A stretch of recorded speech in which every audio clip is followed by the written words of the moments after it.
The account of the Passion that we just heard, which on Good Friday is always from the Gospel of John, the author makes a point of highlighting a lot of details, but a very important detail and very relevant to today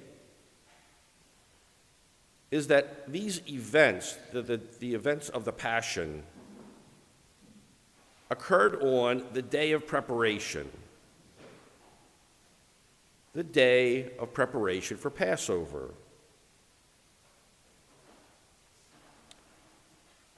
By coincidence, but there is no such thing, right? Today is the preparation day in the Jewish calendar today. Right? This evening, our Jewish brothers and sisters will be celebrating their Seder meal for the Passover. Just as the pious Jews of Jerusalem did when that evening after the Passion of Jesus, 2,000 or so years ago. The preparation day. What was that? Remember, this is the world of the temple. This is the world, and if you were here last evening or anywhere last evening to celebrate the liturgy of the Lord's Supper, in the first reading, you heard the prescriptions for the Passover meal. What did it call for? A lamb, slaughtered and prepared. The events that we just allowed to come into our lives once again occurred on that day. And you can imagine what that must have been like, right? In the world, the Jewish world of Jesus' time, you could only celebrate the Passover in or near, very near Jerusalem. So the place must have been packed with people, and more poignantly, packed with lambs. And in the twilight hours of this day, thousands and thousands of lambs slaughtered. You can imagine what that must have been like. But at the same time, right, as the Passover lambs are slaughtered and sacrificed, the Lamb of God is slaughtered and sacrificed.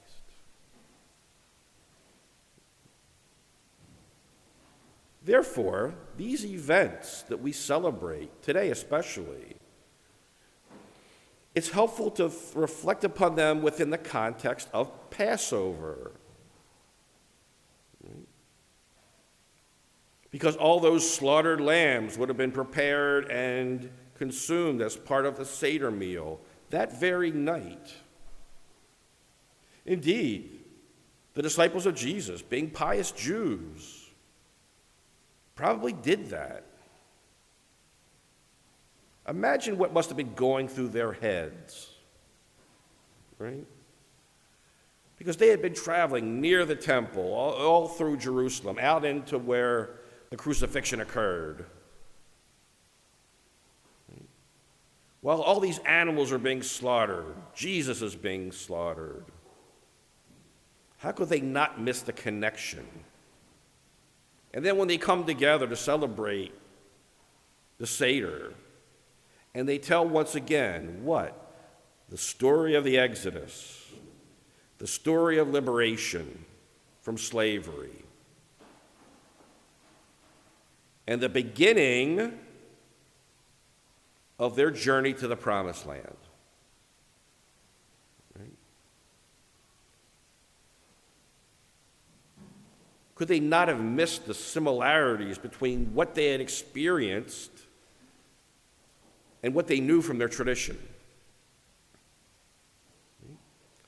And indeed, the Exodus lasted 40 years. Jesus rose from the dead and was with his disciples for 40 days. And at the end of the 40 days, what does he do? He returns to the true promised land. He returns to his kingdom. His triumphant entry into his kingdom. Think back to last Sunday and the gospel reading of the triumphant entry into Jerusalem. Jesus triumphantly enters into his kingdom after 40 days. Having liberated his people from the slavery of the world, slavery of sin. And it was a true exodus for Jesus, as we proclaim in the Creed. Right? He dies, he's buried, he descends to the dead. We'll think about that tomorrow, hopefully. I encourage you to think about that tomorrow, to think about Jesus descending to the dead.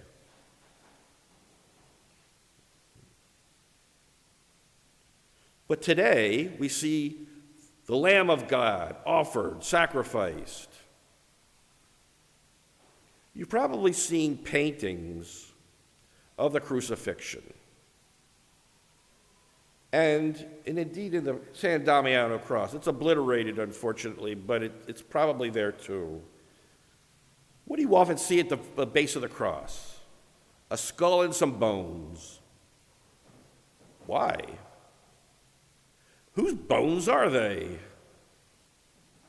Adam. Adam. The one who started the mess in the first place. Right?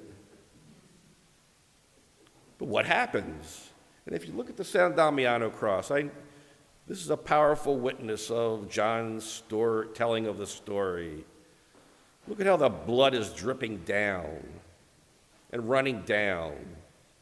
The blood of the Lamb of God flows down onto the bones of Adam, just as at the time of the Exodus, the blood of the lambs was smeared on the lintel so that the angel of death would pass over those people, the chosen people.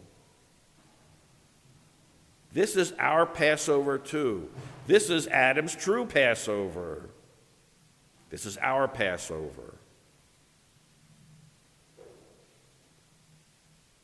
We tend to think of these great 3 days, and rightly so, as the end of Lent. Right? We've all struggled, we've suffered through 40 days or whatever it was. Right? And now it's time for the big party, as it should be. But don't forget, go back to the meaning of the Passover. The Passover was not the end. The Passover was the beginning. It was the beginning of the Exodus. It was the beginning of the journey to the Promised Land. And indeed, it's a journey that has yet to be totally fulfilled. Just look at the news. Fighting and disputing in Jerusalem, even to our own day. The fullness of what we celebrate today has still not been fulfilled, but the promise is given, and it's a covenant that cannot be repealed.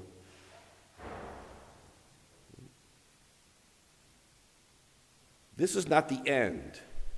This is the beginning.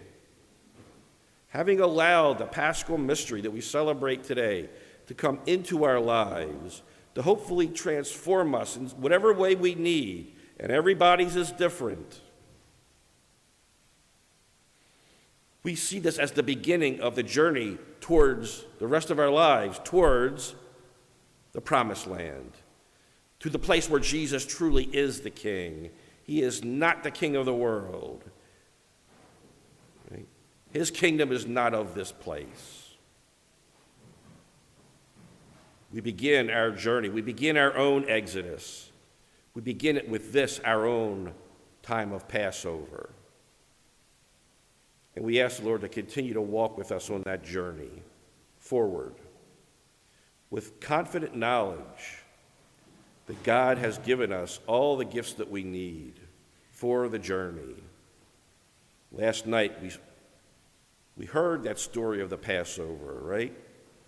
The Lord has given us the food we need for this spiritual journey. So we ask the Lord to walk with us, to continue to be with us, and to lead us home to the promised land.